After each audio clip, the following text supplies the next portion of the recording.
Hi friends, Gujarati ફૂડીમાં તમારું સ્વાગત છે.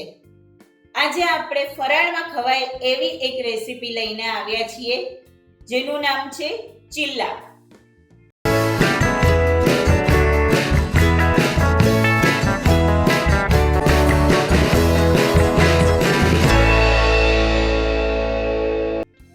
યસ, આજે આપણે ફરાળી ચિલ્લા બનાવવાના છીએ. તો એના માટે આપણને જોઈશે 1 કપ પલાળેલા સાબુદાણા છે. આ સાબુદાણાને મેં આખી રાત પલાળીને રાખ્યા હતા.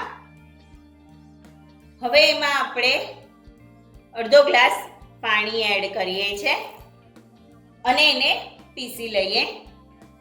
પીસેલા સાબુદાણાને આપણે એક બાઉલમાં લઈ લઈએ. હવે એમાં એક મોટી ચમચી કોથમીર એડ કરીએ છીએ. એક બટેટું લીધું હતું મોટું, એને બાફી અને ખમણી લીધું છે.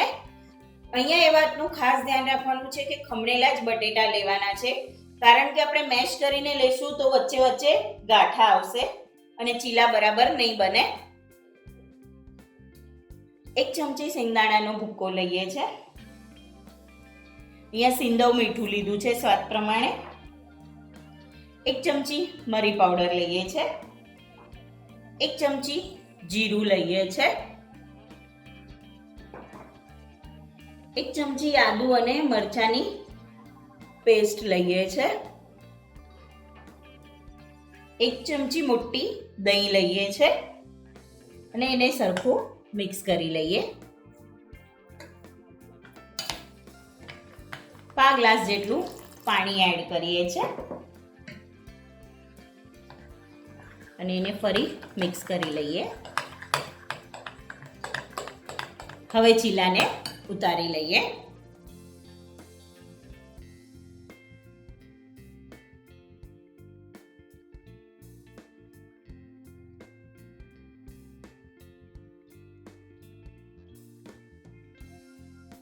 ચીલાને પાથરી દઈએ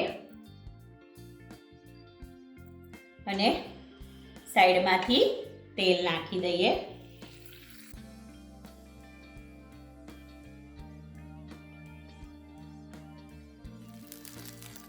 ચીલા એક સાઈડથી થઈ જાય ગોલ્ડન કલરના એટલે આપણે એને ફેરવી લઈએ છે. ચેક કરી લઈએ. સરસ થઈ ગયો છે ચીલા. પલટાવી લઈએ. હવે ફરી પાછું આપણે સાઈડમાં તેલ નાખીએ.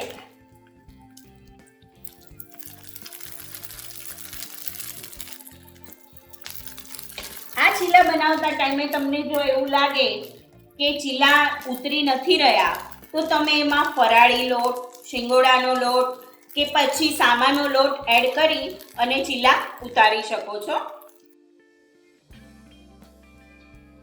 ચીલા તૈયાર છે. હવે આપણે એને સર્વ કરી લઈએ. ચીલા તૈયાર છે.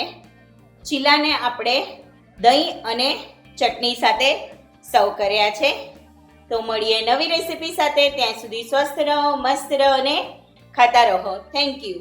અને હા, ફરાળી ચીલા તમને કેવા લાગ્યા એ મને કમેન્ટ બોક્સમાં જરૂરથી જણાવજો.